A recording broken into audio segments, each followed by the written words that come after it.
दो ही विकल्प हैं, जिंदगी और मौत। इनमें से आप किसे चुनेंगे? चुनाव मुश्किल नहीं है, आसान है।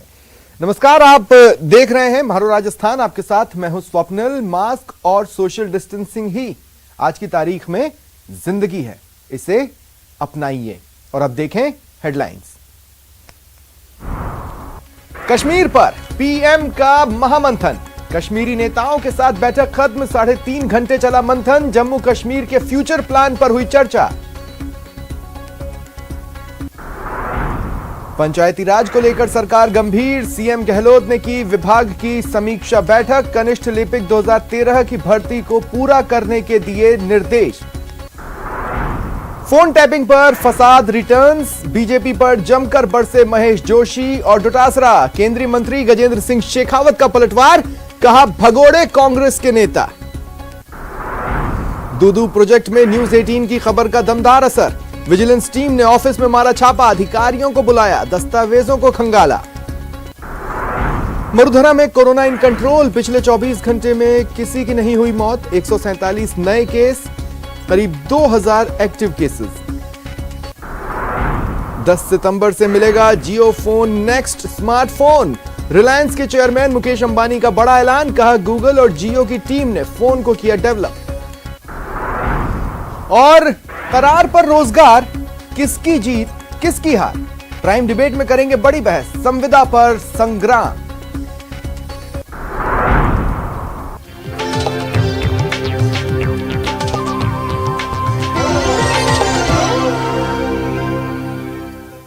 और सबसे पहले इस वक्त की सबसे बड़ी खबर, जम्मू कश्मीर पर प्रधानमंत्री का जो महामंथन चल रहा था वो खत्म हो चुका है। कश्मीरी नेताओं के साथ जो बैठक प्रधानमंत्री की चल रही थी वो खत्म हो गई है। ये बैठक करीब 3.5 घंटे तक चली। करीब 3.5 घंटे तक जम्मू कश्मीर से आए नेताओं और प्रधानमंत्री और उनके साथ मौजूद दल की बातचीत हुई है, चर्चा हुई है, हालात पर बातचीत की गई। क्या दिक्कतें हैं, क्या कुछ आप कहना चाहते हैं? हाल ही में जम्मू कश्मीर पर जो कदम सरकार के द्वारा उठाए गए हैं उसे आप किस तरह से देखते हैं? कौन सी बातें आपको डराती हैं? ये तमाम चीजें इस मंथन का हिस्सा रही है। 8 दलों के 14 नेता इसमें मौजूद रहे। फारूक अब्दुल्ला मौजूद रहे, महबूबा मुफ्ती मौजूद रही। कुल 14 नेता जम्मू कश्मीर से। बोलने का कोई समय ज्यादा बोलते, जो जिस विषय पे भी आप बोलना चाहो उस विषय पे बोलो। सर, कुछ आर्टिकल 370 को हटाने की मांग भी कर रहे थे। कुछ पार्टीज ये भी कह रही थी कि आर्टिकल 370 रिवोक होना चाहिए। क्या इस तरह की बातें, इस तरह की चर्चा भीतर भी मीटिंग? देखो, अधिकतर लोगों ने कहा कि वो सुप्रीम कोर्ट के हैं, तो सुप्रीम कोर्ट के निर्णय का फैसला अधिकतर पार्टियों ने कहा। सर, स्टेट हुड का मामला हो चाहे इलेक्शन का मामला हो, आप प्रधानमंत्री ने कोई आश्वासन दिया आप लोगों को? गृह मंत्री प्रधानमंत्री से पहले बोले और उन्होंने कहा कि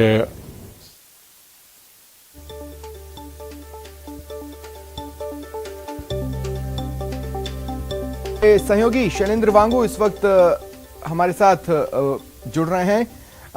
अगर मोटे तौर पर तमाम जो बयान इस मीटिंग के खत्म होने के बाद शैलेंद्र सामने आए हैं, उसका सार क्या है?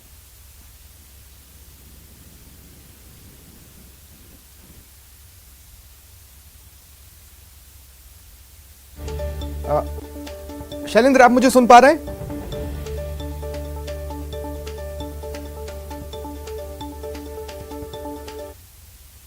देखिए, मैं उनसे आगे जुड़ने की कोशिश करूंगा।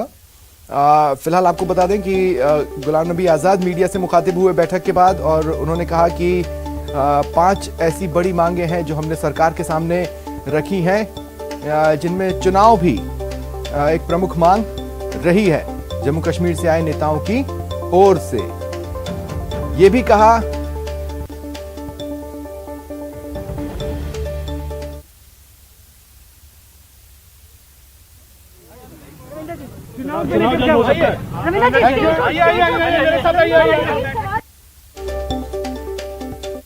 और हम तीनों ने जो कांग्रेस की तरफ से जो बात की है, बहुत सारी चीजें हमने बताई कि किस तरह से स्टेट डिसॉल्व हुई है, वो नहीं होनी चाहिए थी। इलेक्टेड रिप्रेजेंटेटिव्स थे, उनसे पूछे बगैर। और एक बार फिर कोशिश करते हैं सहयोगी शैलेंद्र से बातचीत की। शैलेंद्र, मुझे सुन पा रहे हैं आप? मेरी आवाज मिल रही है शैलेंद्र आपको?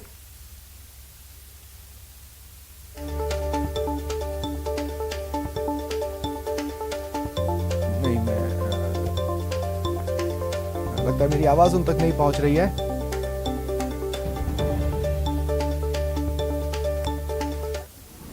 जम्मू कश्मीर की मजबूती के लिए और जम्मू कश्मीर की जनता की भलाई के लिए हर वह कार्य करेंगे जिससे जम्मू कश्मीर के जनमानस का भला हो।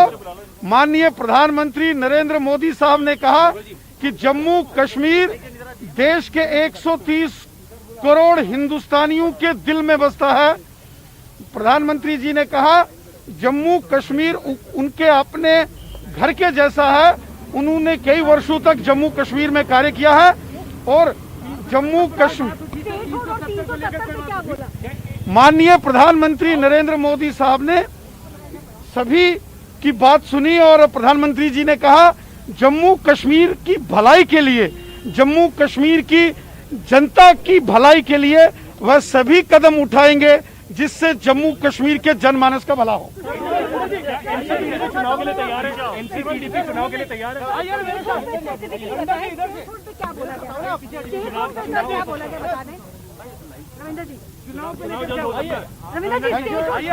मेरे साथ आइए।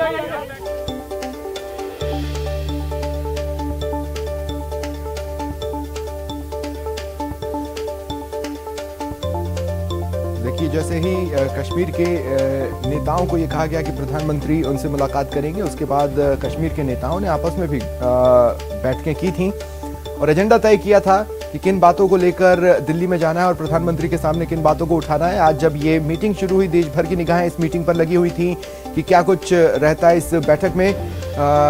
दोनों ही धड़े अपनी अपनी तैयारियों के साथ थे और फिर जब मीटिंग खत्म हुई तो रिएक्शंस की बाढ़ भी आई। क्या कुछ कहा गुलाम नबी आजाद ने, एक बार फिर सुनिए। तो आज जो मीटिंग हुई और हम तीनों ने जो कांग्रेस की तरफ से जो बात की है, बहुत सारी चीजें हमने बताई कि किस तरह से स्टेट डिसॉल्व हुई है, वो नहीं होनी चाहिए थी। इलेक्टेड रिप्रेजेंटेटिव्स थे, उनसे पूछे बगैर किया गया। लेकिन अंत में वो तमाम चीजों के कहने के बाद हमने 5 बड़ी मांगें सरकार के सामने रखी। एक बड़ी मांग थी कि स्टेटहुड जल्दी देना चाहिए। हम लोगों ने ये बताया कि भाई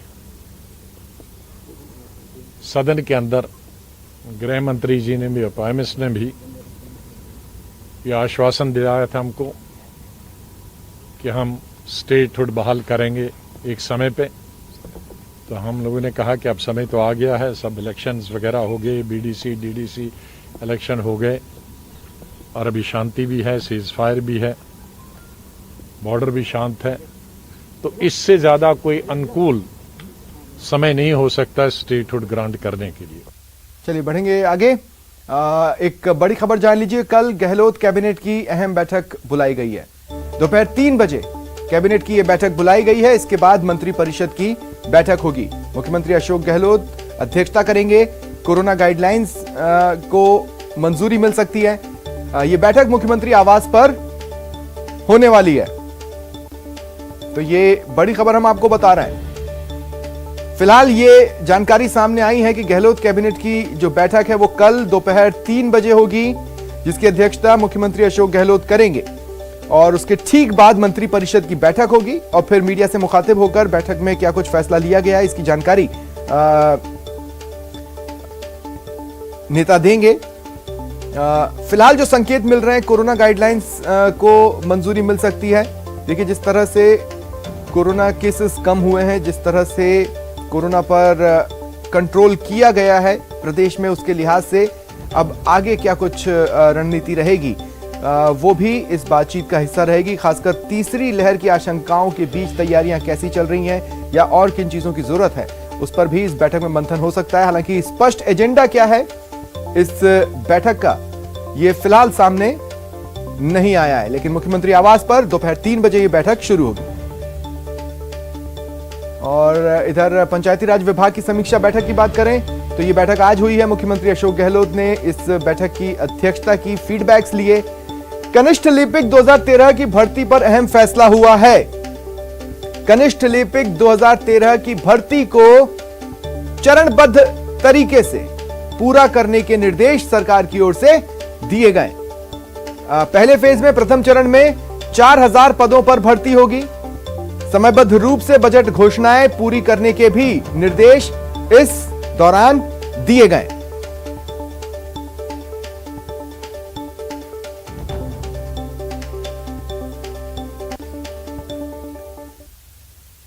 एक साल पुराने फोन टैपिंग विवाद में जब दिल्ली से नोटिस आया तो जयपुर की सियासत गर्म हो गई। कांग्रेस के प्रदेश अध्यक्ष की तंज पर बीजेपी के प्रदेश अध्यक्ष हमलावर हुए। हालांकि इस मामले के केंद्र में है राजस्थान सरकार के मुख्य सचेतक महेश जोशी और केंद्रीय जल शक्ति मंत्री गजेंद्र सिंह शेखावत। देखिए ये रिपोर्ट। कानून से विपरीत कुछ भी नहीं है, ये दादागिरी चलने वाली नहीं है। गजेंद्र सिंह जी ढाई गए, ढाई और चले जाएंगे। मोदीगार गजेंद्र सिंह जी का पता नहीं चलेगा। इस तरह की हिटलरशाही और अनैतिक कार्य करेंगे तो फिर फोन टैपिंग वाला घमासान। पहली बार इस प्रदेश में सब लोग देख रहे हैं कि विद्वेष की और प्रतिशोध की राजनीति की शुरुआत अशोक गहलोत जी के नेतृत्व में और उन्हीं के पीछे चलने वाले उनके अनुयायियों ने शुरू की है। महेश जोशी को नोटिस, गजेंद्र सिंह पर प्रहार।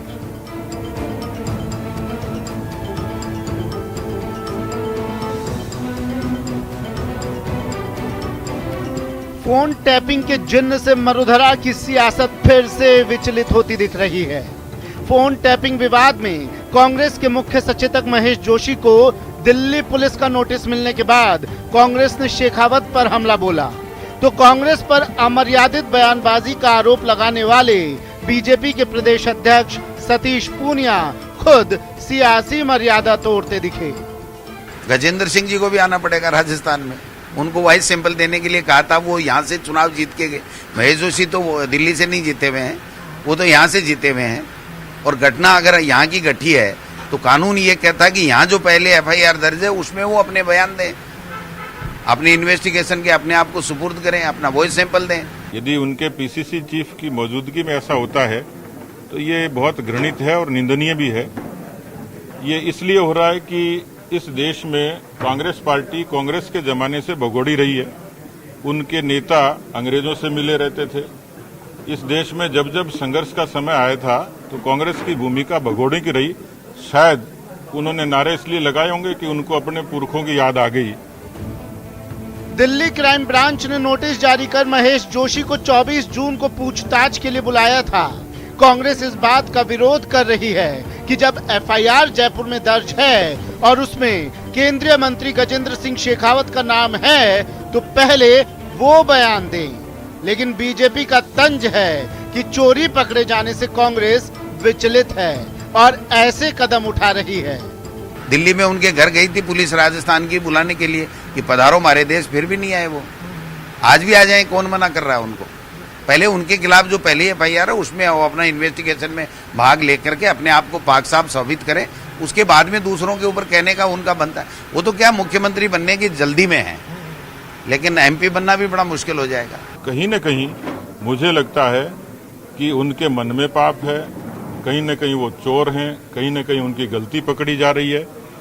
क्योंकि फोन टैपिंग और जासूसी ये अब राजस्थान में स्थापित हो गई और इस परंपरा को भी कांग्रेस ने स्थापित किया है।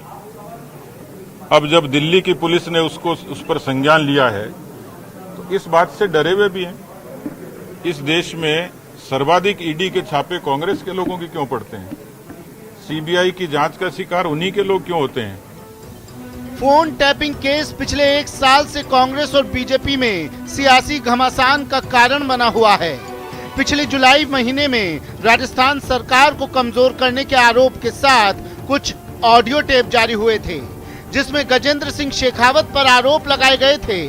तो इस साल मार्च में गजेंद्र सिंह शेखावत की ओर से दिल्ली में FIR दर्ज हुई, जिस सिलसिले में महेश जोशी से पूछताछ के लिए नोटिस भेजा गया है। यानी मरुधरा की सियासत एक बार फिर गरमाने को तैयार दिख रही है।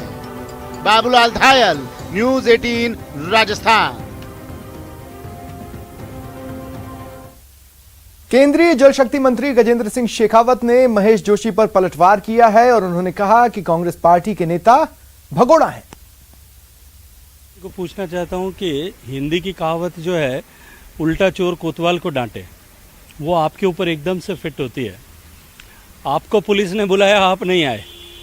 मुझे तो आपने जो महेश जोशी जी ने जो मुकदमा दर्ज कराया था, जिस मुकदमे में बाद में राजस्थान की पुलिस को ब्रह्म ज्ञान प्राप्त हुआ और उन्होंने वो मुकदमा वापस विड्रॉ कर लिया, मैं तो कल भी जयपुर जा कर के आया हूँ।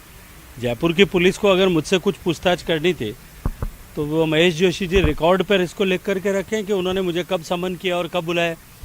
अगर मुझे बुलाया ही नहीं है किसी विषय में तो मुझे भगोड़ा किस तरह से कह सकते हैं? वो अपने गिरेबान में झांक करके देखें। और कांग्रेस पार्टी और उनकी लीडरशिप को सर्टिफाइड भगोड़ा है। जिस पार्टी के लीडर्स, टॉप के 3 लीडर हैं, तीनों लीडर्स अगर जमानत पर हों और जो है उनको बार बार कोर्ट में अलग अलग अपने स्टेटमेंट्स के लिए जाकर के प्रस्तुत होना लगे। बीजेपी के प्रदेश प्रभारी अरुण सिंह ने आरएलपी संयोजक हनुमान बेनीवाल पर तंज कसते हुए कहा था कि उनकी कोई विश्वसनीयता नहीं है। इस पर हनुमान बेनीवाल ने जवाब दिया है। उन्होंने कहा वो 3 चुनाव विश्वसनीयता के कारण जीते हैं, क्रेडिबिलिटी के कारण ही उनकी पार्टी चुनाव जीतती है। देखिए, आरएलपी के नेता का कोई क्रेडिबिलिटी और क्रेडेंशियल नहीं है, विश्वसनीयता ही नहीं है, कोई विश्वसनीयता ही नहीं है। अरुण सिंह जी ने यह भी कहा है कि हनुमान जी की विश्वसनीयता नहीं, अगर मेरी विश्वसनीयता नहीं होती तो 3 बार लगातार विधायक, मेरा भाई विधायक और मैं खुद सांसद नहीं बनता। ये मेरी विश्वसनीयता का ही परिणाम है कि राजस्थान में एकमात्र व्यक्ति हूं जो पार्टियों के अंदर रहकर नहीं लड़ता।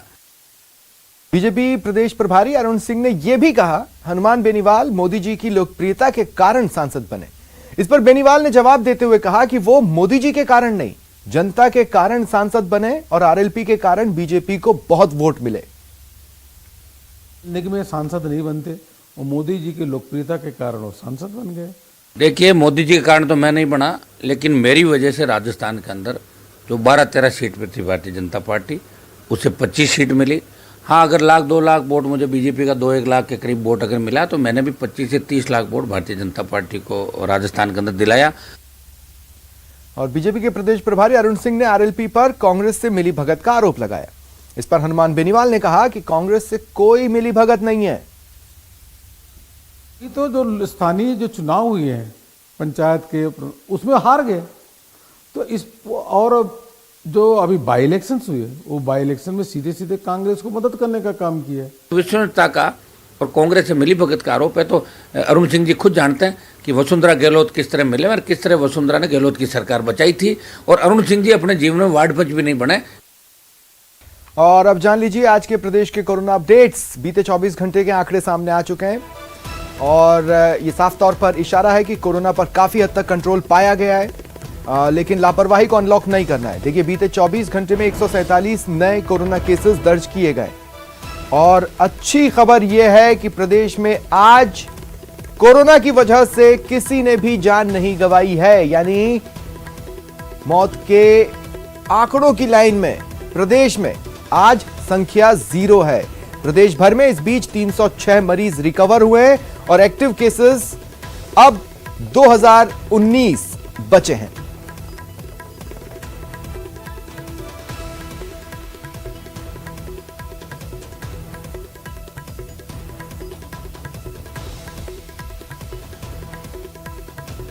तो पहले जन अनुशासन की बात रही, फिर कड़ाई अपनाई गई, लॉकडाउन लगाया गया, फिर धीरे धीरे जैसे जैसे स्थितियां बेहतर हुई रियायतें दी गईं। आज स्थिति यह है जो इशारा कर रही है कि कोरोना पर जीत की तरफ मरुधरा तेजी से बढ़ रही है, लेकिन इसमें एक बार फिर नहीं पिछड़ना है। इसका मतलब यह है कि लापरवाह नहीं होना है। बीते 24 घंटे में 147 नए केसेस आए, लेकिन मौत का फिगर देखिए आप, 0। आज एक भी व्यक्ति ने कोरोना की वजह से जान नहीं गंवाई है। एक्टिव केसेस 2019 हैं और ऐसे में अब अगर कोरोना की तीसरी लहर की जो आशंकाएं हैं, अगर वो तीसरी लहर आती है तो उसकी तैयारियों के लिए काफी हद तक अब तमाम विभाग लग सकते हैं।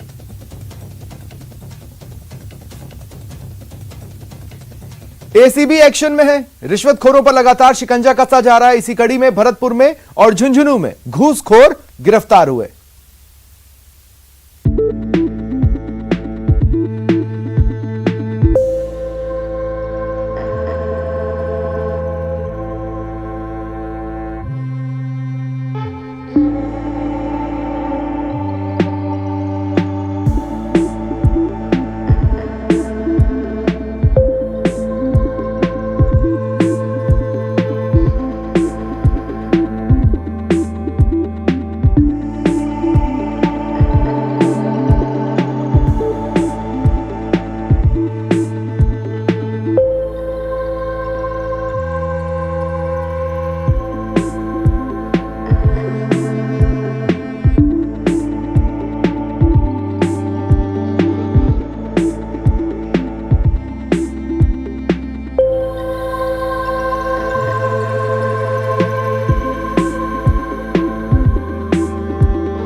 रंगे हाथों धर दबोचा है। इस तारीख को हमारे पास प्रतिवादी श्री आदित्य कुमार आया था और ये बोला कि हमारे एफसीआई में 1 लाख रुपए का पेमेंट बाकी है और उसको रिलीज़ करने के लिए हमारे से 1 लाख रुपए रिश्वत मांगो, जिसका हमने कल ही सत्यापन कराया और सत्यापन में डिमांड सही पाई गई। आज 1 लाख रुपए लेते हुए एफसीआई के 2 अधिकारी श्री विनोद कुमार कश्यप और मनुलाल जी मौर्य रंगे हाथ रिश्वत देते हुए पकड़े गए। आगे का अनुसंधान जारी। वहीं एसीबी ने झुंझुनू के मलसीसर थाने में तैनात महेंद्र सिंह नाम के हेड कांस्टेबल को 10,000 रुपए रिश्वत लेते हुए धर दबोचा है। दरअसल हेड कांस्टेबल महेंद्र सिंह मारपीट के एक मामले की जांच कर रहा था, जिसमें करप्ट हेड कांस्टेबल एक पक्ष के मुलजिमों को मदद करने के एवज में रिश्वत मांग रहा था। इसकी शिकायत परिवादी गजेंद्र सिंह ने एसीबी में की। एसीबी ने मामले का वेरिफिकेशन किया, जिसके बाद सीकर एसीबी की टीम ने कार्रवाई की और रिश्वत लेते हुए हेड कांस्टेबल महेंद्र सिंह को गिरफ्तार कर लिया। थाना मलसीसर में एक प्रकरण दर्ज था। उस प्रकरण में हेड कांस्टेबल महेंद्र सिंह द्वारा तफ्तीश की जा रही थी। उस तफ्तीश में सही कार्रवाई करने और उसके गजेंद्र सिंह के खिलाफ उस प्रकरण दर्ज के अंदर उसकी मदद करने के लिए आरोपी महेंद्र हेड कांस्टेबल ने 10,000 रुपये की डिमांड की, जिसका सत्यापन कराया गया। सत्यापन सही लाने के बाद आज 10,000 रुपये। इन कार्रवाई से साफ है कि एसीबी ताबड़तोड़ बेईमानों पर वार कर रही है और रिश्वतखोरी कर काली कमाई करने वालों की अब खैर नहीं। Bureau report, news 18 Rajasthan. ACB ने प्रदेश के और भी कई जगहों पर कार्रवाई की, बेईमानों पर शिकंजा कसा। कुछ तस्वीरें आपको दिखाते हैं। स्क्रीन पर 3 तस्वीरें देख सकते हैं। पहली श्रीगंगानगर की, जहां एसीबी ने सीएमएचओ कार्यालय के 2 बाबुओं को 30,000 रुपए की घूस लेते ट्रैप किया। दूसरी राजसमंद की, जहां एसीबी के हत्थे बेईमान खाकी चढ़ी। एसीबी ने दिवेड़ थाने की कुआंथल चौकी पर तैनात हेड कांस्टेबल को 5,000 की रिश्वत लेते धर दबोचा। और तीसरी तस्वीर है झुंझुनू की। एसीबी ने मलसीसर थाने के घूसखोर हेड कांस्टेबल को 10,000 की रिश्वत लेते ट्रैप किया।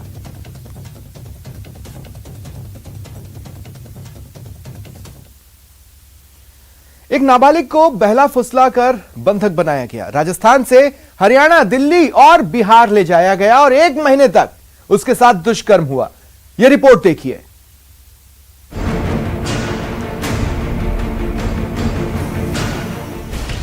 नाबालिग से महापाप। बड़ा गलत काम करो। बिहार में बंधक बनाया। बिहार में भेज दी, फिर बड़ा रखी। 1 महीने तक दुष्कर्म किया। बड़ा फिर मैं रोज 1 महीने तक 1-1.5 महीने तक एक काम करती हूँ। पाप किया, फिर छोड़ दिया। फिर वो 1-1.5 महीने बाद में वापस ले आके छोड़ दो। नाबालिग की दर्द भरी दास्तान। वो मनूस तारीख थी 2 अप्रैल 2021, जब नापाक मंसूबे पाले जावेद नाम का एक आरोपी इस नाबालिग को उसके गांव से बहला फुसलाकर अपने साथ ले गया। 1 महीने तक बंधक बनाया और हर रोज उसके साथ दुष्कर्म किया और फिर उसे छोड़ दिया। 2 अप्रैल 2:30 बजे ले गया। बड़ा वो थानी बड़ा गलत काम करा, बिहार में भेज दी। फिर बड़ा रखी, बड़ा फिर मैं ज्यादा रोज 1 महीना तक 1-1.5 महीने तक गलत काम करती हूँ। एक छात्रा की दर्द भरी दास्तान शुरू होती है चूरू के एक गांव से, जहां आरोपी जावेद का रिश्तेदार पीड़ित के गांव में रहता है। जावेद का अपने रिश्तेदार के यहां आना जाना था। इसी दौरान जावेद की पहचान पीड़ित से हो गई। 2 अप्रैल को आरोपी पीड़ित को हरियाणा ले आया। इसके बाद दिल्ली फिर बिहार लेकर चला गया और 1 महीने बंधक बनाकर उसके साथ दुष्कर्म किया। दुष्कर्म के बाद 16 साल की पीड़ित गर्भवती हो गई। पीड़ित के साथ 1 महीने तक महापाप होता रहा। शिकायत के बाद पुलिस भी एक्शन में आई। पीड़ित को हरियाणा से बरामद कर राजस्थान लेकर आई, जिसके बाद पीड़ित की कोरोना जांच करवाई गई। रिपोर्ट में पीड़ित पॉजिटिव निकली। इसके बाद बाल कल्याण समिति ने पीड़ित को नारी निकेतन भेज दिया, जहां 4 जून को मेडिकल में पीड़ित के गर्भवती होने की पुष्टि हुई। अब कोर्ट के आदेश पर पीड़ित का गर्भपात होगा। लेकिन इस पूरे मामले में परिजनों ने पुलिस पर देरी के आरोप लगाए हैं, जबकि सफाई में पुलिस ने पीड़ित के कोरोना संक्रमण का हवाला दिया है। बच्चे के साथ बलात्कार हुए सर और अपहरण का मामला है। 3 तारीख ने ले गया एफआईआर दर्ज करवाने, 5-6 दिन काट गए। 8 तारीख ने हमारी एप्लीकेशन ली है, लेकिन बाद में मैंने 1 महीना काट दिया। पीड़ित और उसके परिवार की मांग है कि आरोपी को सख्त से सख्त सजा मिले और उसको इंसाफ, ताकि फिर कोई जावेद किसी नाबालिग को बहला फुसलाकर ऐसे महापाप की हिमाकत न करे। चूरू से मनोज कुमार शर्मा की रिपोर्ट। वक्त एक ब्रेक के बाद बताएंगे दूदू प्रोजेक्ट में कैसे हुआ खबर का असर।